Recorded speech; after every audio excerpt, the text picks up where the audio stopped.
Newspapers में, social media में, हर जगह हमको देखने को मिल रहा है कि आए दिन कोई ना कोई, पहले होता था कि कार्डियक प्रॉब्लम्स होती थी 50 साल, 60 साल, 70 साल के बाद, अब जो है यंग एज में भी हो रही हैं। और जैसे जैसे ट्रीटमेंट अच्छा होता जा रहा है बीमारियों का, अच्छे अच्छे हॉस्पिटल हर जगह कुछ बहुत कॉमनली आ रहे हैं। सो बहुत ज़्यादा ये कार्डियक प्रॉब्लम देखने की वजह से आप देखिए कि हर जगह कार्डियोलॉजिस्ट अब आपको मिल जाएंगे, चाहे वो Tier 1 सिटीज़ हैं, Tier 2 सिटीज़ हैं, Tier 3 सिटीज़ हैं। आपको हर जगह कैथ लैब्स ओपन हो गई हैं, कार्डियक सेंटर्स हैं, कार्डियक स्पेशलिटी वाले हॉस्पिटल्स हैं with dedicated DM interventional cardiologist. हर जगह आपके यमुनानगर शहर में भी अगर आप देखेंगे तो बहुत अच्छे स्तर पे कैथ लैब्स और कार्डियोलॉजिस्ट अवेलेबल हैं। बट क्यों फोर्टिस मोहाली एक one of a kind hospital है, अपर नॉर्थ का, नॉर्थ रीजन का टर्शियरी केयर सेंटर है, और क्या ज़रूरत है ऐसे हॉस्पिटल्स की, किन पेशेंट्स को केटर करते हैं, किस टाइप के पेशेंट्स को रिक्वायरमेंट है आपके शहर से, आपके आसपास के शहर से, आपके आसपास के गांव के एरिया, छोटे एरिया, टाउन से, कौन से ऐसे पेशेंट्स हैं जिनको ज़रूरत है कि वो फोर्टिस मोहाली तक उन्हें आना पड़ता है, जो पेशेंट्स हैं उनके बारे में हम बात करेंगे। सो जो हमारा आज का टॉपिक, क्यों ये हमने टॉपिक चूज़ किया कि एंजियोप्लास्टी जिसको हम बोलते हैं, बहुत कॉमन है, हम सबको पता है व्हाट इज एंजियोप्लास्टी, और लेकिन not every angioplasty is same. जैसे हम बोलते हैं कि हर स्टेंटिंग आपने बहुत कॉमनली सुना होगा, पेशेंट को हार्ट की दिक्कत है, हार्ट अटैक है, नाड़ियाँ बंद हो रही हैं, स्टेंट की रिक्वायरमेंट, स्टेंट लगा दिया। बट क्या ये इतना सिंपल है? क्या इसमें कुछ नई चीज़ें हैं, नई टेक्नोलॉजी आ चुकी है जिसके बारे में आम जनता को पता होना चाहिए? सो इट्स नॉट, ये बहुत सिंपल चीज़ नहीं है कि भाई पेशेंट को दर्द है, छाती में हार्ट की दिक्कत है, जाओ जो आस पास का हॉस्पिटल है वहाँ स्टेंटिंग करा लो। इसमें बहुत सारी कॉम्प्लिकेटेड चीज़ें आ चुकी हैं, बहुत टेक्नोलॉजी बहुत एडवांस हो चुकी है। सो क्यों ये ज़रूरत है और किस तरीके से Fortis hospital is different from जो आपके आसपास के छोटे हॉस्पिटल्स हैं जहाँ ये चीज़ हो रही है। मेरा नाम डॉक्टर सुधांशु है, मैं सीनियर इंटरवेंशनल कार्डियोलॉजिस्ट हूँ फोर्टिस मोहाली में। मेरा MD एंड DM जो है PGI चंडीगढ़ से है और ऑलमोस्ट 10 ईयर्स हो गया है मुझे प्रैक्टिस करते हुए। सो इंटरवेंशनल कार्डियोलॉजिस्ट इज़ वो डॉक्टर है जो आपने सुना होगा एंजियोग्राफीज करते हैं, एंजियोप्लास्टीज करते हैं, पेसमेकर्स, ICD प्लेसमेंट, जो भी हार्ट की या ब्लड वेसल्स की सप्लाई है, कहीं भी खून की सप्लाई जो कम हो जाए उसको खोलने का, उसको इम्प्रूव करने का जो काम है वो कार्डियोलॉजिस्ट करते हैं, और स्पेशली हार्ट का। सो हार्ट की पंपिंग वगैरह देखना, हार्ट फेलियर पेशेंट्स का मैनेजमेंट, एको, TMT, ECG जो होल्टर हो गया, हार्ट के रिदम प्रॉब्लम्स हो गए, ये सब हम देखते हैं। सबसे कॉमनली जो आपने सुना होगा कि एंजियोग्राफी और एंजियोप्लास्टी जो डॉक्टर्स करते हैं। सो फोर्टिस हॉस्पिटल मोहाली को कोई इंट्रोडक्शन की ज़रूरत नहीं है। It's one of the biggest center upper north का, 400 बेडेड हॉस्पिटल है। We have a dedicated cardiac sciences team जिसमें इंटरवेंशनल कार्डियोलॉजिस्ट भी हैं, CTPA सर्जन्स हैं, state of the art cath lab and CCUs हैं। वी हैव ओनली सेंटर जिसके पास 4 cath labs available हैं, including a biplane cath lab. So angioplasty क्या होता है? What is this angioplasty? So angioplasty का मतलब है कि जो हार्ट की जो नाड़ियाँ हैं उसमें ब्लड फ्लो कम हो गया है, चाहे वो हार्ट अटैक के साथ पेशेंट है, चाहे नॉर्मली रूटीन नाड़ी में ब्लॉकेज आ रही है, और वो नाड़ियों को जिसको हम कोरोनरीज बोलते हैं, कोरोनरी जो हार्ट की ब्लड सप्लाई है उसको, उसमें ब्लड सप्लाई रिस्टोर करने को हम एंजियोप्लास्टी बोलते हैं।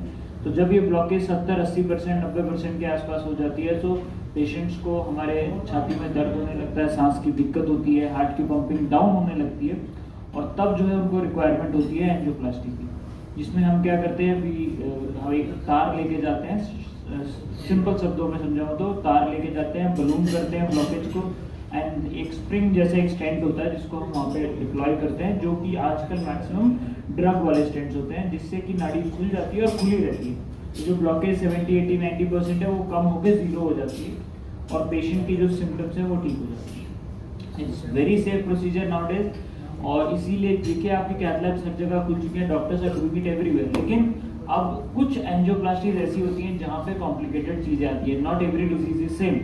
सो सिंपल एंजियोप्लास्टी करना बहुत इजी काम है, आराम से हो जाता है। लेकिन अब जैसे जैसे पेशेंट्स कॉम्प्लिकेट होते जा रहे हैं, सो हमारे पास ऐसे पेशेंट्स भी आते हैं जिनको किडनी डिजीजेज हैं, जिनको हम बहुत ज़्यादा कॉन्ट्रास्ट नहीं दे सकते, क्योंकि आप देखिए आप किडनी की प्रॉब्लम्स इतनी बढ़ रही हैं। सो किडनी प्रॉब्लम बहुत ज़्यादा बढ़ने की वजह से हमारे पास ऐसे पेशेंट्स आते हैं जिनका क्रिएट बहुत ज़्यादा है, जिनका किडनीज डैमेज हैं, जो डायलिसिस पे हैं, या जिनको किडनी ऑलरेडी डैमेज हो चुकी है और किडनी का ट्रीटमेंट ले रहे हैं। सिंगल किडनी के पेशेंट्स हैं, कई सारे ऐसे पेशेंट्स हैं जिनको कॉन्ट्रास्ट एलर्जी है, जिनमें हम बहुत ज़्यादा कॉन्ट्रास्ट नहीं दे सकते हैं। सो ऐसे पेशेंट्स में अगर आप देखिए कि कॉन्ट्रास्ट या डाई हम दें और उनको हम एंजियोप्लास्टी करें तो उनकी किडनी की प्रॉब्लम बढ़ने का रिस्क भी बढ़ जाता है। सो इसके लिए देन अब जो होती है अल्ट्रा लो कॉन्ट्रास्ट एंजियोप्लास्टी होती है, और इसकी ज़रूरत इसीलिए है कि कॉन्ट्रास्ट जो है किडनी को डैमेज भी कर सकता है। तो जो कॉन्ट्रास्ट हम देते हैं ड्यूरिंग एंजियोप्लास्टी, वो जो डाई है वो किडनी को डैमेज करती है, वो डैमेज ना करे। तो इसके लिए जो है मिनिमम कॉन्ट्रास्ट, तो मिनिमम कॉन्ट्रास्ट का यूज़ करना एक बहुत बड़ा चैलेंज है कार्डियोलॉजिस्ट के लिए all over the world.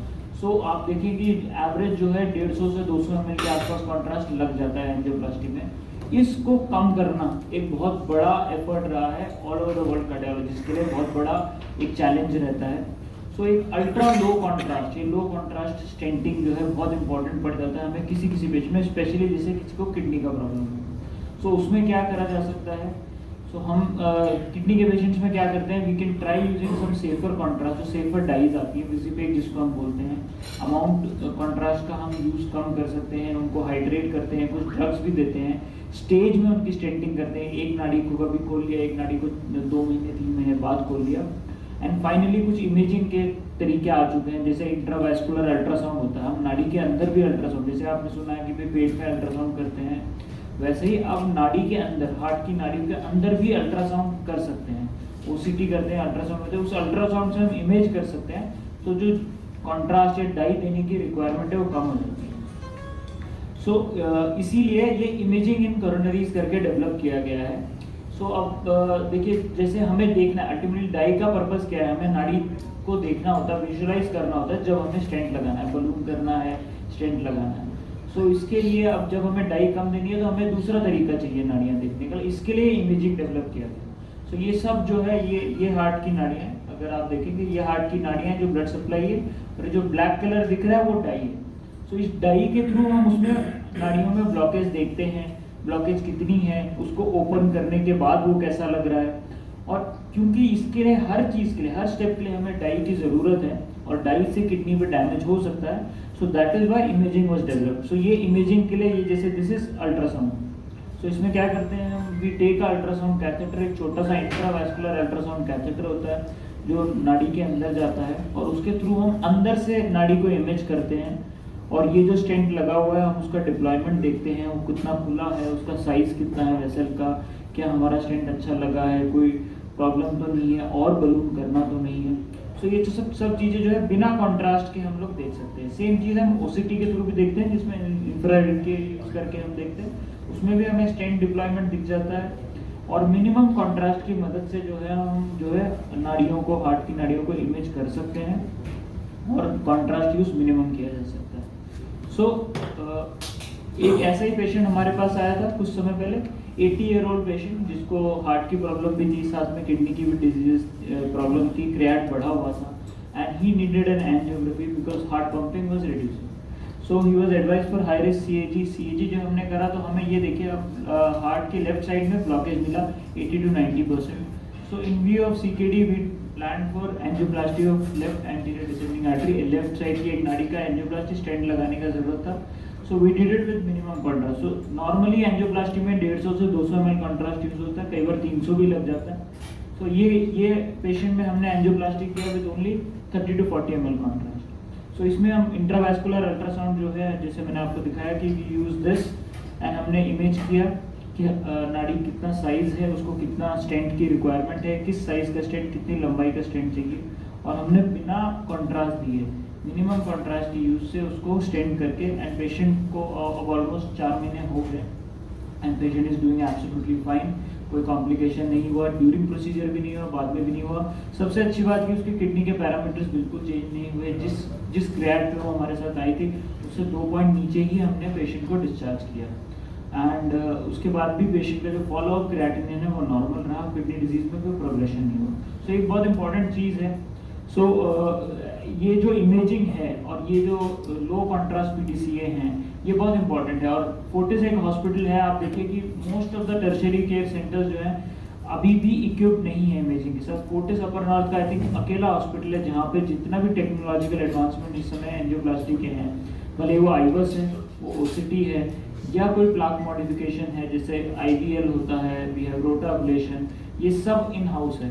Fortis I think is the only hospital इस पूरे रीजन का जिसके पास लेजर कोरोनरी एंजियोप्लास्टी जो है इन हाउस अवेलेबल है। इन हाउस होने का फायदा ये है कि अगर किसी पेशेंट में हमें इमेजिंग की ज़रूरत पड़ती है और अगर हमें इमेजिंग के लिए सामान मंगाना है, so takes at least 1 to 2 weeks। So many a times cardiologist के लिए लॉजिस्टिकली पॉसिबल नहीं होता कि आप पेशेंट के एंजियोप्लास्टी को पोस्टपोन कर सकें, मंगा के उसको कर सकें, it takes a lot of time. So अगर आपके पास इन हाउस अवेलेबल है और आप उसको करते हैं तो you can save many patients को जो उनको ड्यूरिंग प्रोसीजर या आफ्टर प्रोसीजर कोमॉर्बिडिटीज या प्रॉब्लम्स आए उसको रोक सकते हैं। इमेजिंग का एक और एडवांटेज ये है कि जब हम इमेजिंग करते हैं तो उससे वी आर श्योर, हम भी श्योर हैं, पेशेंट को भी एक बहुत बड़ा बेनिफिट है कि हम जो स्टेंट लगा रहे हैं उसकी ज़रूरत है पेशेंट को। ब्लॉकेज हम ऑब्जेक्टिवली एस्टिमेट करते हैं। अगर आप इस पेशेंट में देखेंगे सो ये जो ब्लॉकेज है ऑल्दो ये बहुत टाइट है, मेरे लिए 90% हो सकती है, किसी के लिए 80% हो सकती है, कोई अगर ब्लॉकेज थोड़ा कम है तो किसी के लिए 70% भी हो सकती है। जो कट ऑफ हम लेते हैं वो लेते हैं 70%। 70% से ऊपर की ब्लॉकेज को खोलना चाहिए, 70% से नीचे नहीं खोलना चाहिए। ये अब तक जो एस्टिमेट रहा है, आप देखिए कहीं भी आपने सुना होगा कि यार एक डॉक्टर ने बोला कि स्टेंट की ज़रूरत है, दूसरे ने बोला चल जाएगा, या इसमें क्या ज़रूरत थी स्टेंट लगाने की। सो अगर आपके पास ऑब्जेक्टिव एस्टिमेट है, ऑब्जेक्टिव एस्टिमेट है कि ब्लॉकेज इतने परसेंटेज है, आपने इमेज करके वेसल का साइज करके ऑब्जेक्टिवली आप बता पा रहे हो, एक प्रिंट दे रहे हो पेशेंट को कि इतने परसेंटेज की ब्लॉकेज है, तो कोई भी डॉक्टर चाहे वो इंडिया में है चाहे इंडिया से बाहर है आपके काम को क्वेश्चन नहीं कर सकता। दूसरी चीज, जब आप वेसल का साइज एस्टिमेट करके प्रॉपर स्टेंट लगा रहे हो और उसको इमेज करके देख रहे हो कि आपका स्टेंट अच्छा लगा है, वो प्रॉपर डिप्लॉय हुआ है, अच्छे से वेसल पे चिपका हुआ है, आगे या पीछे उसके कोई प्रॉब्लम नहीं है, तो पेशेंट भी सेफ है कि कोई कॉम्प्लिकेशन आपकी आंखों से मिस नहीं हुई है। सो जब हम अपनी आंखों पे रिलाई करके कुछ चीज़ करते हैं और कोई ऑब्जेक्टिव जैसे बीपी है, पल्स की हम बात करें, सिंपल मैं शब्दों में समझाऊंगा कि अगर मैं हाथ पल्स पे हाथ लगा के बोलूँ कि यार इसका बीपी मुझे 140 लग रहा है, 150 लग रहा है, मेरे एक्सपीरियंस से वो 140 हो सकता है, 150 हो सकता है, आगे पीछे हो सकता है, लेकिन जब हम बीपी मेजर करते हैं प्रॉपर मशीन से, so we get a particular value कि यार इतने ही है। सो वो एक एस्टिमेट ऑलवेज बेटर रहता है देन एक दूर के एस्टिमेट से, है ना। सो अंदाजा लगाना एक अलग चीज हो गया और ऑब्जेक्टिवली एस्टिमेट करना अलग चीज है। तो इसीलिए इमेजिंग एक डेवलप किया गया है, इसीलिए किया गया है कि आप जो है हार्ट का जब नाड़ियों का इलाज करते हैं तो आपको पता है कि इसमें हमें एग्जैक्ट अमाउंट आएगा, इतने परसेंटेज ब्लॉकेज है, स्टेंट के बाद इतने साइज का आपने स्टेंट लगाना है, स्टेंट के बाद इतना स्टेंट फूला है, आर्टरी का एरिया इतना आया है, कोई रेजिडुअल ब्लॉकेज नहीं है, आगे पीछे कोई कॉम्प्लिकेशन नहीं है। सो पेशेंट के लॉन्ग टर्म रिजल्ट्स भी अच्छे होते हैं। जो स्टेंट में दिक्कत उसे शायद साल भर में 2 साल में आ सकती है, अगर आप इमेजिंग के थ्रू उसको स्टेंट लगाते हैं और आप इमेजिंग के थ्रू देखते हैं कि स्टेंट बहुत अच्छा डिप्लॉय हुआ, ये स्टेंट आपको दिख रहा है, इसमें आगे पीछे कहीं कोई कॉम्प्लिकेशन नहीं है, तो पेशेंट को जो स्टेंट 2 साल चलना हो सकता है वो 10 साल चले। तो इसीलिए इमेजिंग का डेवलप किया गया है कि आपको इससे आपको वेसल का एग्जैक्ट एस्टिमेशन मिलता है और आप उसको एक अच्छा स्टेंट डिप्लॉय कर सकते हैं, प्लस आप जो है कॉन्ट्रास्ट का यूज भी मिनिमम कर सकते हैं। सो ये जो टेक्नोलॉजिकल एडवांसमेंट्स हैं बनाई इसलिए गई हैं कि पेशेंट्स के लिए भी लॉन्ग टर्म रिजल्ट अच्छा रहे और डॉक्टर्स के लिए भी एक सेफ्टी रहे कि जो उन्होंने काम किया है वो बहुत अच्छा है, उसमें कोई प्रॉब्लम नहीं आ सकती। सो इसीलिए जो टेक होम मैसेज ये है कि not all patients, definitely we need angioplasties, cardiology, cath labs and cardiac care centres हमें Tier 2 सिटीज एंड 3 सिटीज में चाहिए, होने भी चाहिए, कार्डियोलॉजिस्ट भी चाहिए जो proper diagnosis and emergency management दे सकें। But not all patients can be handled with routine stenting. Routine जो एंजियोप्लास्टी है उससे आप सारे पेशेंट नहीं हैंडल कर सकते। कुछ पेशेंट जिनको शुगर है, बीपी है, 80 ईयर्स 90 ईयर्स के पेशेंट्स, किडनी की डिजीजेस हैं, कॉम्प्लिकेटेड डिजीजेस हैं, कैल्शियम बहुत ज़्यादा है नाड़ी में, वो पेशेंट्स आप रूटीन स्टेंटिंग से हैंडल नहीं कर सकते हैं। उनको you need to send to a center जहाँ पे ये सब चीज़ें अवेलेबल हैं। कॉम्प्लेक्स एंजियोप्लास्टी के रेट्स बहुत बढ़ रहे हैं क्योंकि अब लोगों की लाइफ एक्सपेक्टेंसी बढ़ रही है, शुगर बीपी का होना भी बढ़ रहा है और किडनी डिजीज बढ़ रही है, लाइफस्टाइल डिसऑर्डर्स बढ़ रहे हैं, people are getting more and more overweight, हमारा खाना पीना भी थोड़ा खराब हो रहा है। सो और क्योंकि कार्डियक प्रॉब्लम्स के प्रति जागरूकता भी बढ़ रही है, सो इसीलिए एंजियो लोग ज़्यादा कार्डियोलॉजिस्ट को दिखा रहे हैं। सो कॉम्प्लेक्स एंजियोप्लास्टी के रेट्स बढ़ रहे हैं और हमारे कैथ लैब्स में हम देखेंगे तो मोस्टली पेशेंट जो आते हैं वो आते हैं जो रेफर्ड आते हैं, रेफर्ड बाय अदर कार्डियोलॉजिस्ट, कि जो हमारे पास भेजते हैं अदर डॉक्टर जिनको जब पेशेंट बहुत कॉम्प्लिकेटेड केस है, सिंपल एंजियोप्लास्टी बहुत कम आती है फोर्टिस के पास कि भाई सिंपल एक स्टेंट लगाना है, वो यूजुअली छोटे सेंटर्स पे हो जाता है। लेकिन जो कॉम्प्लेक्स, और हमारे लैब में ऑलमोस्ट रेट जो है कॉम्प्लेक्स एंजियोप्लास्टी का 70 to 80% है, बट अगर आप छोटे लैब्स में देखेंगे वहाँ पे भी ऑलमोस्ट 20 to 30% का रेट है। So 1 in 3 case is going to be complex as of now. और टेक्नोलॉजिकल एडवांसमेंट जो पहले वेस्टर्न वर्ल्ड के पास थी वो अब इंडिया में ऑलमोस्ट हर लेवल पे आ चुकी हैं, चाहे वो वॉल रिप्लेसमेंट्स हैं, चाहे वो एंजियोग्राफीज हैं, चाहे एंजियोप्लास्टीज हैं, चाहे वो स्ट्रक्चरल हार्ट इंटरवेंशंस हैं, चाहे वो पेसमेकर्स हैं, आईसीडीज हैं, हर तरीके से टेक्नोलॉजिकल एडवांसमेंट्स आ रही हैं। पेसमेकर्स लीडलेस आ गए हैं, वॉल रिप्लेसमेंट बिना सर्जरीज के हो रहे हैं, उसी प्रकार से एंजियोग्राफीज जो है इमेजिंग के थ्रू हो रही हैं और बहुत अच्छे लेवल पे हो रही हैं। एंड किडनी पेशेंट्स बहुत ज़्यादा बढ़ रहे हैं, सो लो कॉन्ट्रास्ट एंजियोप्लास्टी बहुत इंपॉर्टेंट हो गई है अभी। एंड अगर हम अल्ट्रा लो कॉन्ट्रास्ट एंजियोप्लास्टी करते हैं तो 30 से 40 ml की डाई का यूज करके we can do angioplasty and we can help in preserving the kidney function for patients. And imaging बहुत इंपॉर्टेंट हो गया। अब इनफैक्ट कई सारे सेंटर्स यूके यूएस में ऐसे हैं जो ऑलमोस्ट 70 से 80% एंजियोप्लास्टीज अपनी इमेजिंग के थ्रू करते हैं, क्योंकि उसमें ऑब्जेक्टिव एविडेंस रहता है कि you are doing a good job. And IVUS जैसे मैंने बताया, it's a very simple technique, एक छोटा सा कैथेटर है, कॉस्ट भी बहुत ज़्यादा नहीं ऐड होता है। एक आईवास के कॉस्ट जो है 50,000 ऐड करता है। तो अगर किसी पेशेंट को रिक्वायरमेंट है और अगर 50,000 एडिशनल पेमेंट के थ्रू हम उसको एक बहुत अच्छा रिजल्ट दे सकते हैं, then that is a very good thing. So finally what I want to say is कि देयर आर सम पेशेंट्स, कुछ ऐसे पेशेंट्स रहेंगे जिनको देयर इज अ नीड कि वो एक टर्शियरी केयर सेंटर जैसे कि फोर्टिस है वहाँ आए और इस तरीके की जो टेक्नोलॉजिकल एडवांसमेंट्स है उनका यूज़ करें।